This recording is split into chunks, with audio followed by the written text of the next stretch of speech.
amass all this wealth, all this power, but you're getting old. And your kids, your nieces, your nephews, they're all lining up to kiss your butt to make sure they get listed on the will. But your family doesn't know anything about money. They didn't have to grind it out like you did. Everything was given to them. So if you leave any money to them, they are gonna squander it. No, seriously, a staggering 70% of wealthy families lose their wealth by the next generation, with 90% losing it by the generation after that. 2 generations. That is all it takes for all your wealth, all your hard work, the empire you've built to go circling down the drain. You cannot let that happen. But lucky for you, ultra-wealthy dynasties have already figured out how to solve this problem, and at the center of it all are the Rockefellers, who after 80 years since his death, 7 generations later, John D. Rockefeller's family is still standing as one of the wealthiest families on Earth. How wealthy? Well, no one knows, because they're just that good at hiding it.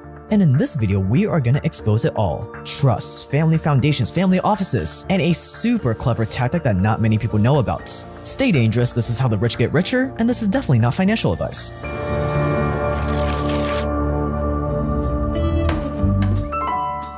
Here's what you have to understand about the ultra-wealthy versus the masses. The masses want to get rich so they can own the Lambo, so they can own the yacht, the mansion, the private jets. They want to show it off, they want to flaunt their wealth. But owning stuff is for the peasants. When you legally own something, leeches want to sue you every chance they get, thieves want to steal from you, the government wants to tax you into oblivion, ambitious prosecutors want to take you down, and the plebs want to pillage you.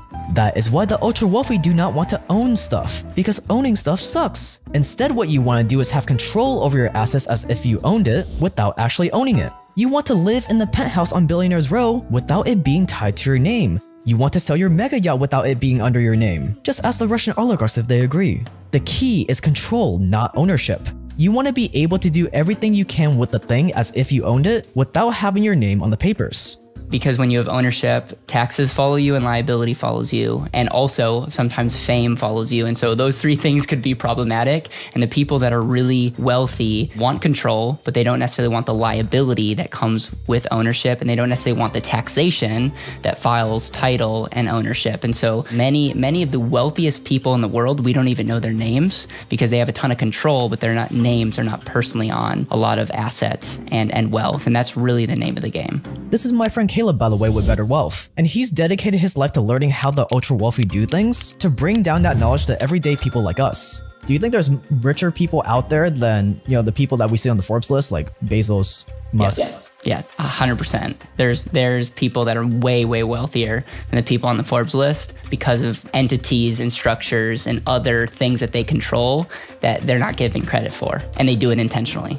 But how do you control something without owning it? Simple, the elite have created certain entities, they've created certain tools that give you all the control you want, while technically on paper, you're as broke as the beggar on the streets. And the first tool that families like the Rockefellers use is called a trust.